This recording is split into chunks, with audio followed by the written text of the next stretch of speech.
नमस्कार मित्रांनो, लाडकी बहीण योजनेच्या लाभार्थी महिलांसाठी आजची ही अत्यंत महत्त्वाची बातमी आहे. महिलांच्या खात्यात जानेवारी आणि फेब्रुवारीचा हप्ता एकत्र 3,000 रुपये जमा होणार का? आणि हा पैसा नेमका कधी खात्यात येणार आहे? आजच्या या व्हिडिओमध्ये आपण संपूर्ण अपडेट सविस्तरपणे जाणून घेणार आहोत. मित्रांनो, जानेवारी महिना संपून फेब्रुवारीचा पहिला आठवडाही संपला आहे. मात्र अजूनही अनेक महिलांच्या खात्यात जानेवारीचा हप्ता जमा झालेला नाही. त्यामुळे महिलांमध्ये संभ्रम आणि नाराजी पाहायला मिळत आहे. आधी असे सांगण्यात आले होते की जिल्हा परिषद निवडणुकीपूर्वी लाडकी बहीण योजनेचा हप्ता जमा होईल.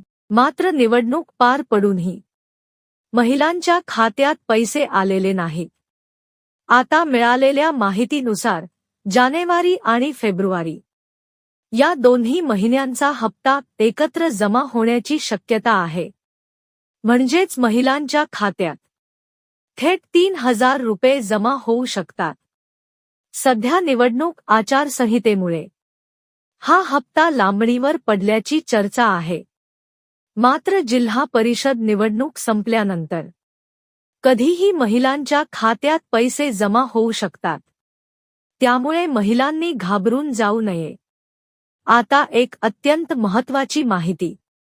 लाडकी बहीण योजनेत अनेक महिलांनी ई-के-वाय-सी करताना चुकीची माहिती भरलेली आहे. यामुळे त्यांचा लाभ सध्या अडकलेला आहे. शासनाकडून ई-के-वाय-सी दुरुस्तीसाठी 31 मार्चपर्यंत मुदतवाढ देण्यात आली आहे. वेळेत ई-के-वाय-सी दुरुस्ती केल्यास रखडलेला हप्ता खात्यात जमा होऊ शकतो. ही माहिती उपयुक्त वाटली असेल तर व्हिडिओला लाईक करा, चॅनलला सबस्क्राईब करा आणि ही माहिती इतर महिलांपर्यंत नक्की शेअर करा. धन्यवाद.